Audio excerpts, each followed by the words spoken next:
Enfoque. A lusofonia em foco. Porque é que a Índia, porque é que os habitantes de Delhi têm uma diminuição de 10 anos na esperança de vida, por exemplo, e porque é que não se investe na energia solar? Porque a Índia pode abundante, produzir não é? em abundância e barata, não é? Eu acho que há duas dimensões nessa questão que são, ao meu ver, que interagem muito fortemente. Uma é essa que nós estamos falando, ou seja, existem interesses econômicos que bloqueiam soluções racionais para o problema. Então, há claramente um sistema de poder hoje, que é um sistema inclusive autodestrutivo, porque é evidente que mesmo os ricos vão ser atingidos. E existe uma outra questão que eu acho que é mais difícil de lidar, que é o fato seguinte, quer dizer, os países desenvolvidos estabeleceram um padrão, um patamar de consumo que é considerado o patamar ideal. O patamar não ideal seria, mas o patamar que é ambicionado pelos países pobres. E esse patamar ele tem que ser destruído. Esse patamar ele é insustentável. Ele é insustentável, inclusive para os países ricos. Então, uma coisa que nós temos que, eu acho que ter bem claro é o seguinte, aquilo que os combustíveis fósseis nos deram ao longo de 2 séculos é alguma coisa que nenhuma fonte de energia hoje é capaz de substituir. E, portanto, nós temos que entender uma coisa muito simples. O petróleo, o carvão e o gás já não pode mais, são parte do passado, e isso implica uma diminuição das nossas expectativas de consumo. E isso é muito difícil de entender. Porque se você tem uma situação como, por exemplo, a pessoa fala, o carro elétrico, por exemplo, pode substituir o carro movido a combustão. É fato, ele pode substituir. Mas se você fizer uma transição de escala, na mesma quantidade de carros que são hoje movidos a combustão, você vai precisar de um nível de mineração para os componentes das baterias que é extremamente impactante para o sistema Terra. E, portanto, nós vamos ter que diminuir os carros. Não adianta achar que nós podemos mudar de regime e simplesmente vai acabar tudo bem como se fosse um filme americano. Entendi. Não é assim, nós vamos ter que diminuir as nossas expectativas de consumo. O carro, por exemplo, ele não pode ser uma ambição dos países nem ricos nem pobres. Porque, evidentemente, nós temos que transitar para uma situação de transporte coletivo. O carro foi uma coisa maravilhosa, mas ele transformou a cidade de uma maneira brutal e hoje ele é um dos vetores do transporte, que representa 14% das emissões de gases de efeito estufa no mundo. Então, é evidente que nós temos que diminuir, nós temos que mudar a nossa concepção do que significa conforto, do que significa bem-estar. E isso é difícil. E vai ser complicado também, porque isso mexe com alimentação, isso mexe com vestimento, isso mexe com tudo. Nós temos que quase que ressignificar todos os nossos hábitos, tudo em função da nossa própria subsistência no planeta, não é?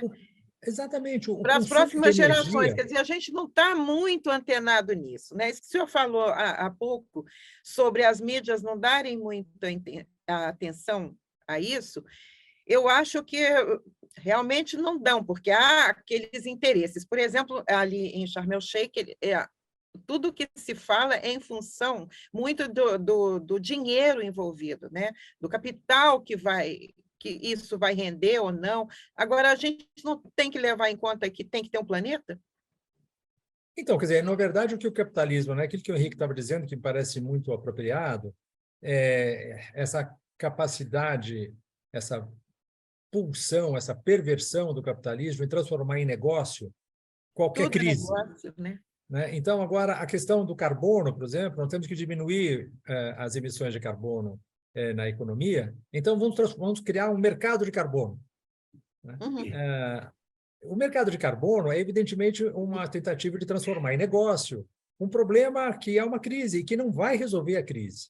Tá certo? Então, E explique-nos o que é o mercado do carbono, explique-nos o que é o mercado do carbono e porque é que não resolve a crise.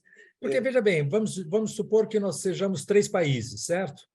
Então, cada um de nós 3 estabeleceu uma meta de diminuição das emissões.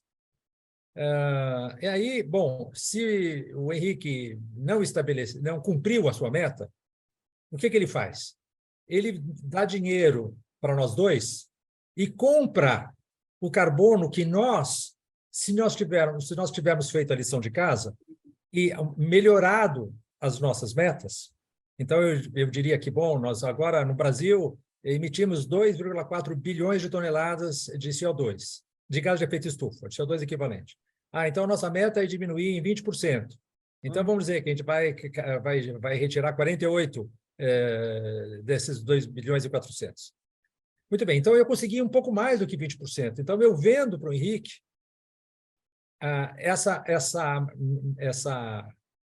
esse saldo positivo que eu tive na minha meta, e ele compra, então, o direito de ter emitido mais do que a meta dele.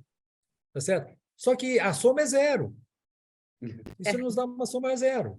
Tá certo? Eu diminuí, você aumentou e, bom, isso não... É claro que isso vamos dizer assim, é um pretexto, na verdade, para você transformar o problema em dinheiro. Mas o que é mais importante é o seguinte, na verdade, ninguém cumpriu as suas metas. Ninguém, na verdade, cumpriu as suas metas, tá certo? Então, por quê? Porque as metas, elas são, e acho que é aí que a gente entra mais no núcleo maior do problema.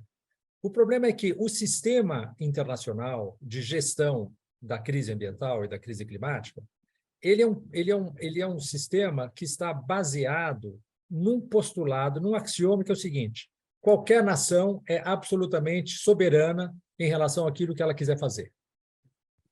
Ninguém tem o direito de punir o Canadá por causa da produção de combustíveis fósseis lá com areias bituminosas, ou punir o Brasil pelo desmatamento da Amazônia. Ninguém tem o direito, mas teria que ter o direito. Nós temos que ter uma governança global que seja capaz de punir. Na ausência de um mecanismo de punição, ninguém vai fazer nada. Tá certo? Eu falo para vocês, olha, eu vou diminuir em X% as minhas emissões. Passado um certo período eu não emiti. Pô, foi pena, né? Lamento. Mas a próxima vez eu vou fazer assim, não adianta. Que eu vou melhorar. Nenhum sistema adianta se você não tem um sistema de punição. Tá certo? E não existe punição. Então, enquanto não houver uma governança global que seja capaz de estabelecer tratados legalmente vinculantes que impliquem repressão e punição aos transgressores do tratado, senão eu assino qualquer coisa. Certo? Eu assino qualquer coisa, porque dizia bem muito claramente um cientista em inglês, falou assim, a Inglaterra pode dizer que ela vai diminuir em 80% as suas emissões. Ela pode dizer o número que ela quiser, porque ela não vai. Ela não vai, tá certo? E vai ficar por isso mesmo. Então, esse sistema, enquanto um problema global não é gerido por uma administração global, esse problema não vai ser resolvido. Há um problema do papel da Organização das Nações Unidas, a necessidade de uma Constituição para todo o planeta, uma Constituição da Organização das Nações Unidas. Exatamente. Isto é, um quadro constitucional ao qual todas as legislações devam obedecer. E um direito penal, um código penal internacional, ao qual também todos devam obedecer, sobretudo atendendo a este tipo de problemas, não é? É claro. Veja, no caso do exemplo atual, é o seguinte, o Antônio Guterres, no meu entender, ele é um gigante. Ele é um dos homens mais lúcidos do planeta hoje. Mas ele não manda nada. Ele vai, a cada reunião, ele faz os discursos mais apropriados possíveis, ele faz as advertências mais lúcidas que existem, e as pessoas, enquanto isso, estão olhando as telinhas do computador, do celular delas. Certo? Porque elas sabem o quê?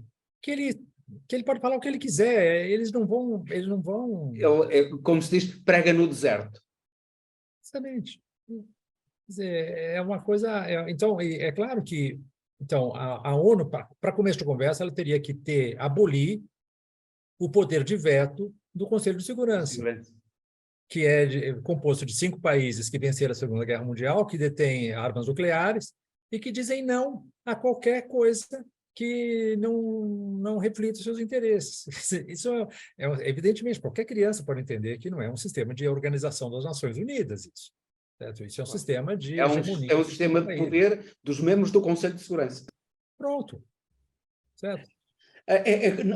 Uma questão discutida também na COP27 foi a questão do fundo de perdas e danos a favor dos países pobres.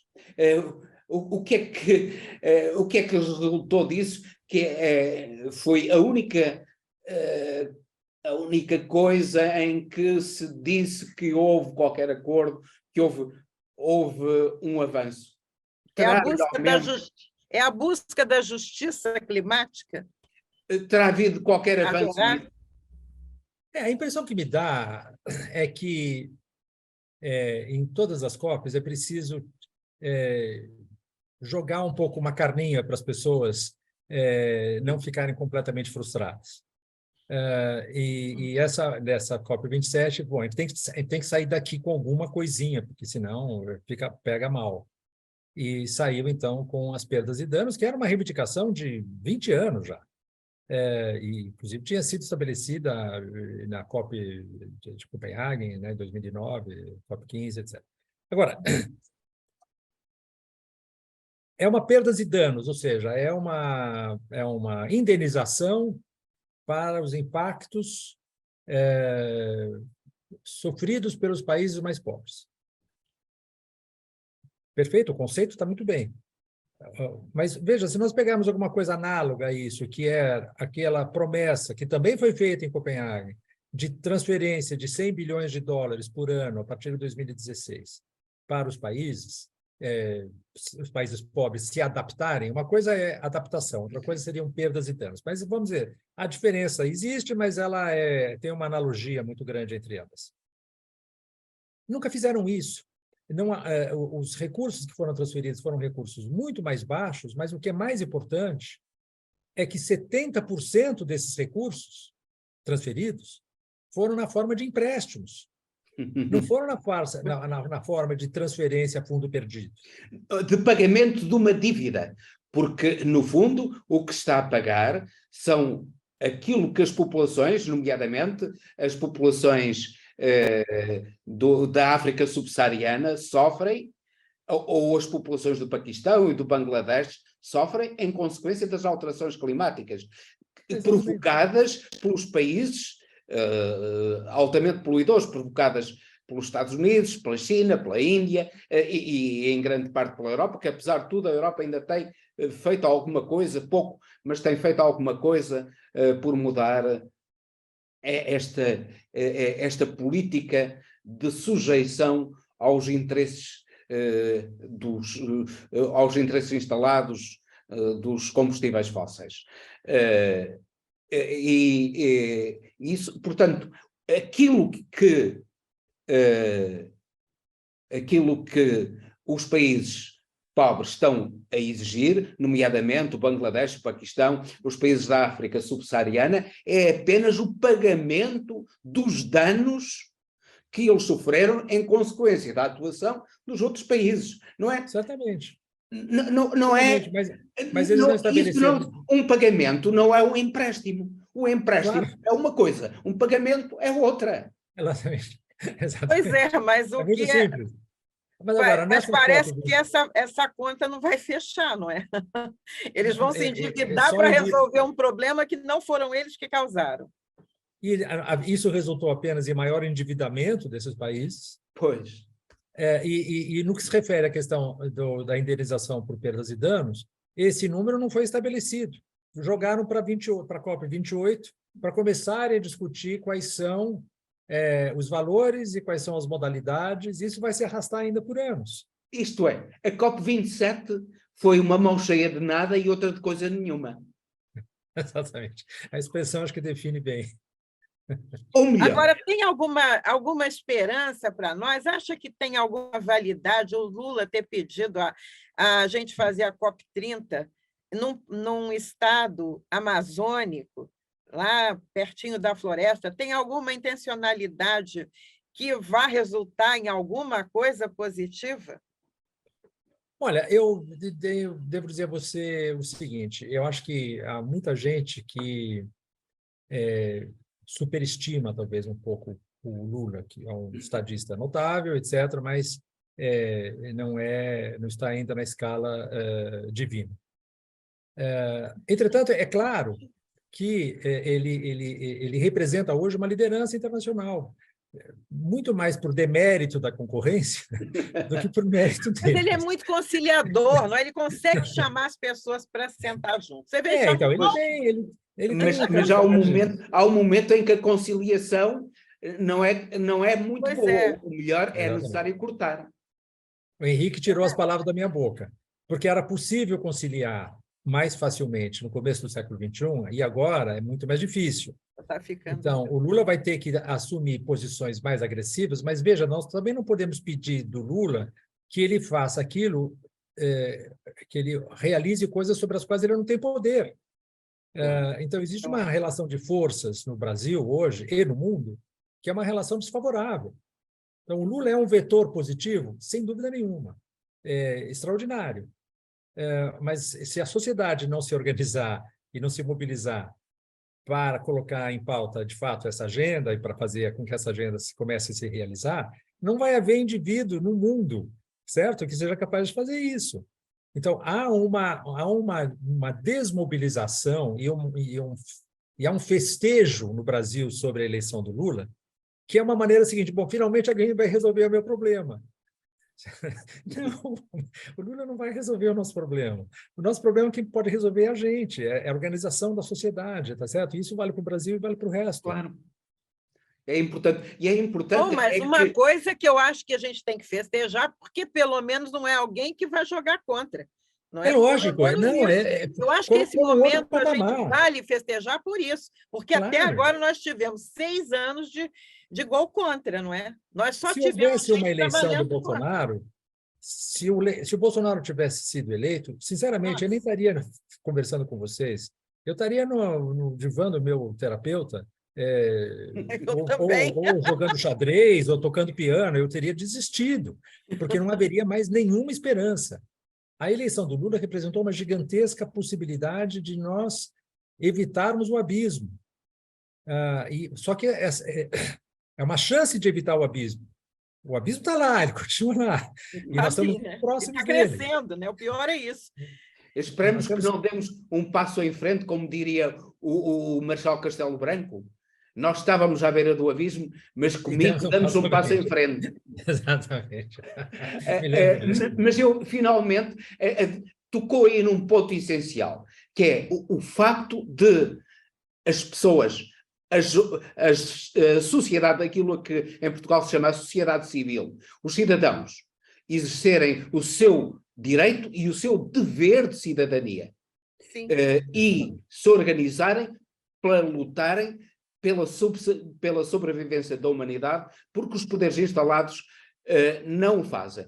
E aquilo que aconteceu, me parece que aconteceu com a escolha do Egito para a COP27, é precisamente o contrário.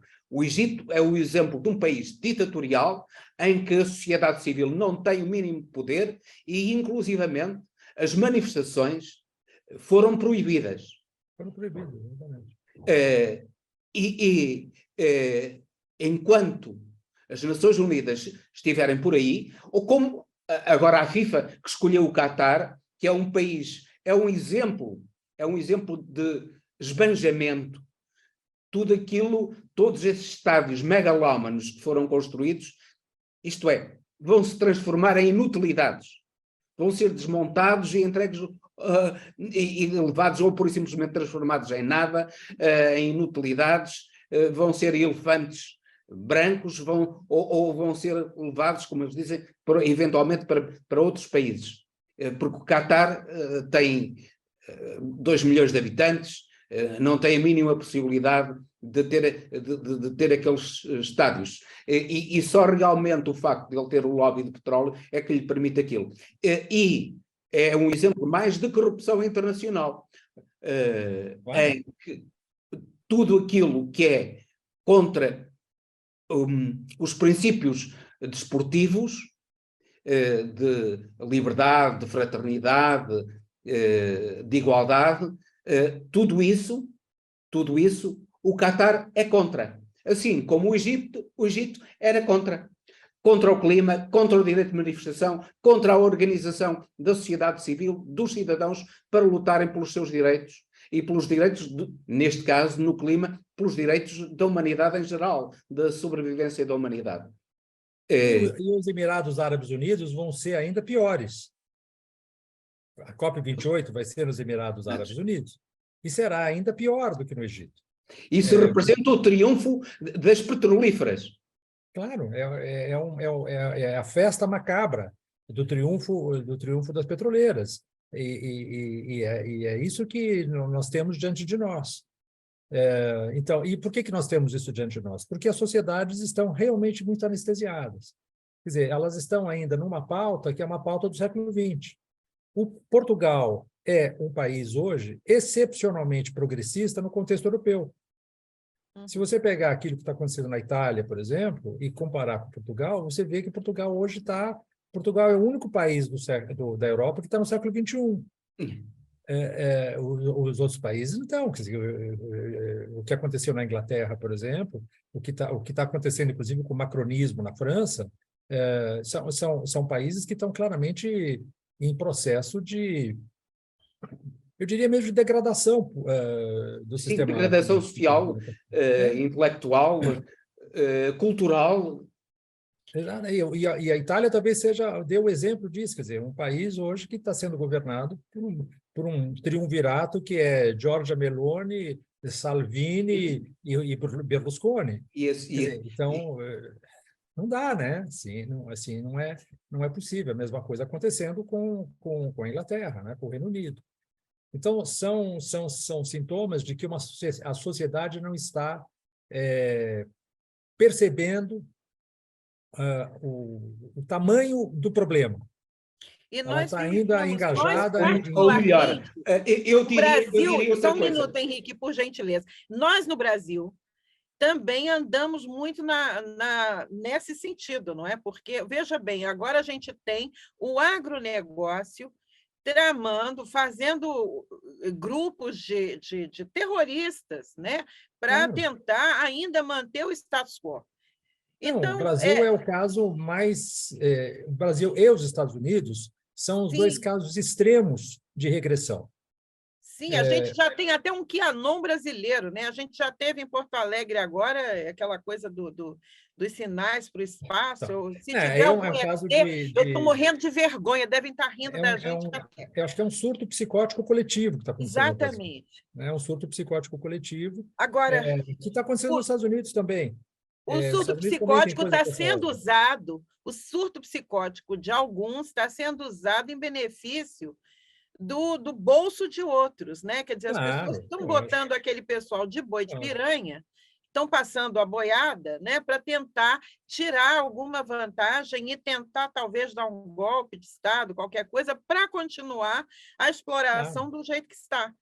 Então, o que a gente vê é um crescimento da extrema-direita, um emburrecimento geral. O que a gente está vendo? Qual é o cenário que a gente está vendo? Que chance nós temos de salvar o planeta com uma população que está idiotizada a esse nível? Mas você sabe, tudo isso que você está falando é totalmente verdadeiro e verificável empiricamente, os dados estão aí mostrando isso. Mas eu acho que o que a gente tem que levar em consideração é que a evolução ela não é linear. É possível que haja mudanças mais abruptas, mais imprevisíveis, porque o que está acontecendo nos subterrâneos, digamos assim, das energias da sociedade, não está aparecendo nos jornais. O que está aparecendo nos jornais é essa loucura que nós estamos vendo aí. Mas eu tenho esperança de que, na verdade, haja uma capacidade... Sabe, a espécie humana tem uma coisa, tem muitas coisas contra ela, mas ela tem uma coisa a favor dela, que é uma capacidade de aprender muito rápido. A gente é bom de aprender. E, de alguma maneira, eu acho que, no momento, a gente está reagindo, eu digo no Brasil, mas digo fora do Brasil também, a partir de medos. Então, a Europa tem medo do imigrante. Por isso o Brexit, por isso a Giorgia Meloni. O Brasil tem medo de uma coisa ainda... Porque o imigrante é um drama real. É um drama real. É claro que nós teríamos que pensar isso de uma maneira muito mais racional, muito mais solidária, etc, etc. Mas no Brasil as pessoas têm medo do comunismo. Quer dizer, que é o bicho-papão. Não sei, quando era criancinha... É uma coisa que não existe, nem tem possibilidade de voltar. Uma coisa que não existe. Entende? É uma coisa que não existe. Então, é mais absurdo ainda. No caso dos Estados Unidos, e o Brasil também, são coisas também tão absolutamente absurdas como o QAnon, ou como os reptilianos, ou coisas que você diria que seria matéria de história em quadrinho, digamos assim, anos atrás. Mas não, isso está mobilizando as sociedades, tá certo? Então, é claro que isso é uma coisa que, se permanecer assim, nós não temos futuro. Realmente não temos futuro. Mas eu acho que não é só isso que está acontecendo. Eu acho que estão acontecendo coisas também que são menos visíveis. Mas, por exemplo, os indígenas no Brasil, eles estão mobilizados como nunca. E estão mostrando para a sociedade agora uma capacidade de organização e de formulação de futuro que a sociedade brasileira jamais teve.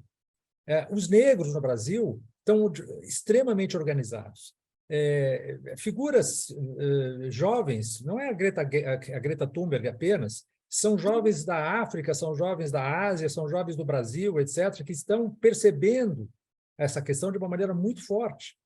Então, eu acho que existe inclusive uma espécie de assimetria entre aquilo que vem à tona pela imprensa e aquilo que está acontecendo na sociedade. Não quero ser poliana, aquele que vai dar tudo certo, não é isso não, mas acho que a gente não...